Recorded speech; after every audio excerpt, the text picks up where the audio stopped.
Hi guys, welcome! In this series, we'll take a look at the 4th job class coming in Ragnarok Eternal Love. For our 6th episode, we'll be focusing on the 4th job of the Thief class. For Guillotine Cross, they can change into Soulblade Cross, while for Shadow Chasers, they can change into Phantom Dancer. This information is based on the data mined from the recent patch on the closed beta test of the Chinese server. Again, these are not yet official and expect that there will be some changes once released in the open beta server. Special thanks to Kermisi, Yulb, and their team for their hard work in rendering the models and translating the skills. Their pages are linked in the description box down below. Alright, without further ado, let's begin.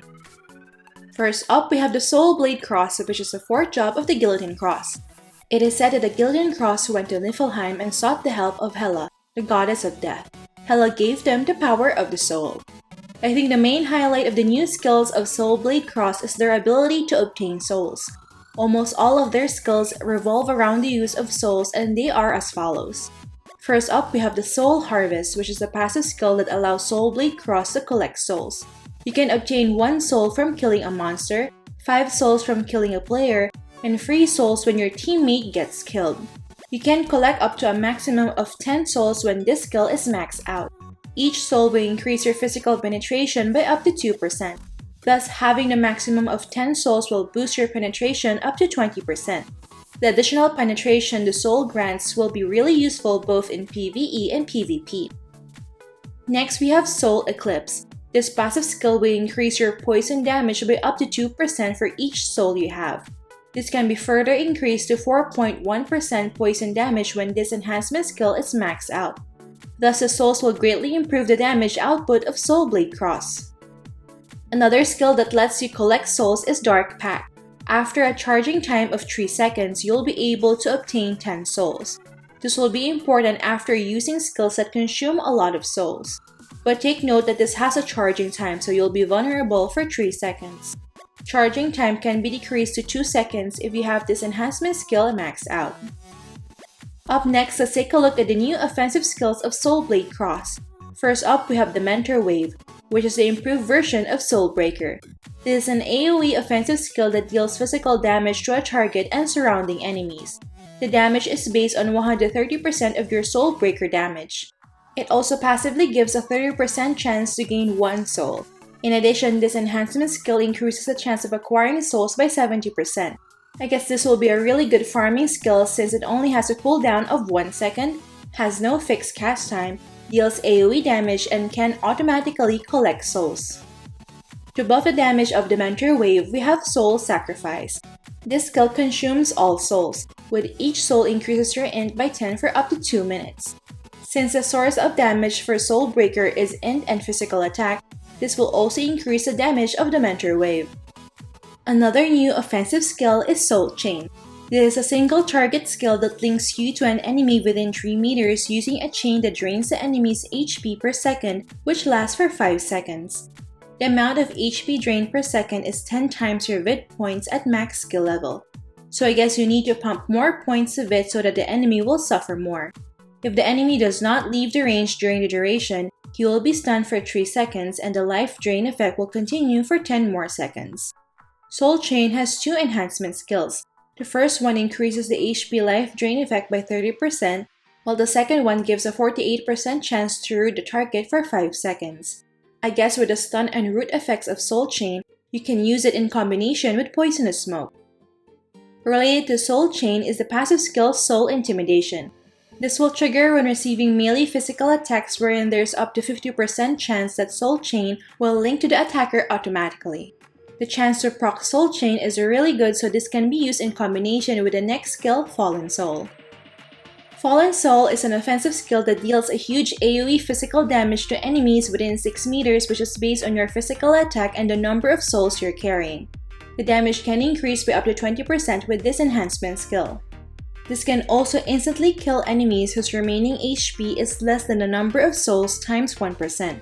Thus, if you have 10 souls, Fallen Soul can kill all enemies with less than 10% HP. Furthermore, another enhancement skill can increase the instant kill HP threshold by 10%. So with 10 souls, you will be able to kill enemies with less than 20% HP. Take note that you cannot insta-kill MVPs and minis with this skill. You will also not be able to collect souls by killing players and monsters using Fallen Soul. Since you have a lot of skills that deals continuous damage over time, this burst skill can be used to ensure the kill. Timing and positioning of this skill will be very important for maximum effect in GVG and team competition. And last for the offensive skills is Soul Decay. This will consume 1 soul and causes AoE poison element physical damage to all enemies within 3 meters. If an enemy has new poison status, all enemies within the area will be inflicted with new poison status.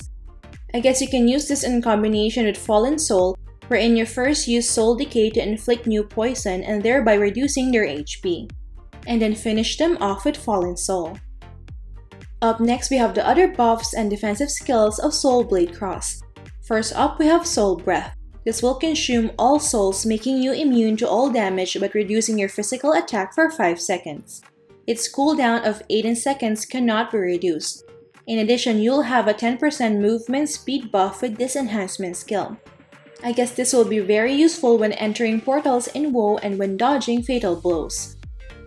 Another buff skill is Soul Protection. This will consume 3 souls, creating a shield around yourself that can absorb damage equivalent to 600% of your physical attack. This lasts for 12 seconds and has a fixed cast time of 0.5 seconds.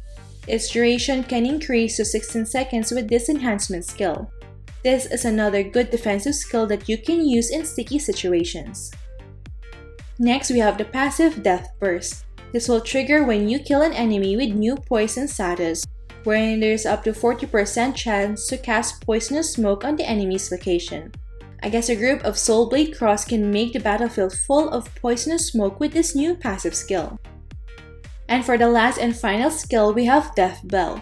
With this passive skill, you will not die when your HP becomes 0. Instead, you'll enter the soul form wherein you can still continue moving and attacking but cannot die. In addition, you cannot obtain souls and 1 soul will be consumed every 0.8 seconds. The soul form will only stop when your soul reaches 0. This effect can only trigger every 40 seconds. Thus, if you're carrying 10 souls upon death, you will have 8 seconds to attack and move around.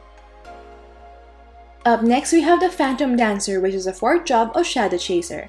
It is said that Shadow Chasers were inspired by the shadow of Morok, which made them resonate with their own shadow, gaining new strength. I think the main highlight of the new skills of Phantom Dancers is their ability to create night shadows.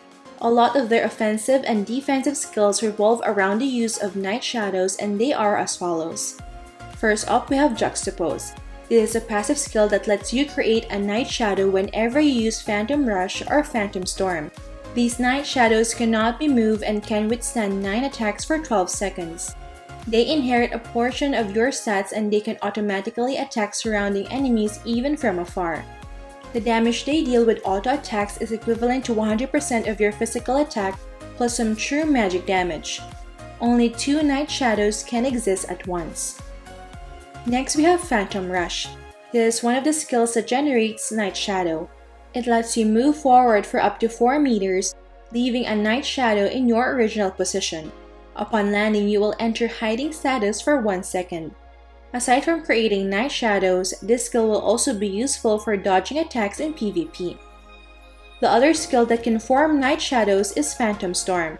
This is an AoE offensive skill that summons crows to attack enemies within 4 meters, dealing damage equivalent to 3600% of your physical attack. It will summon the night shadow in the middle of the area of effect.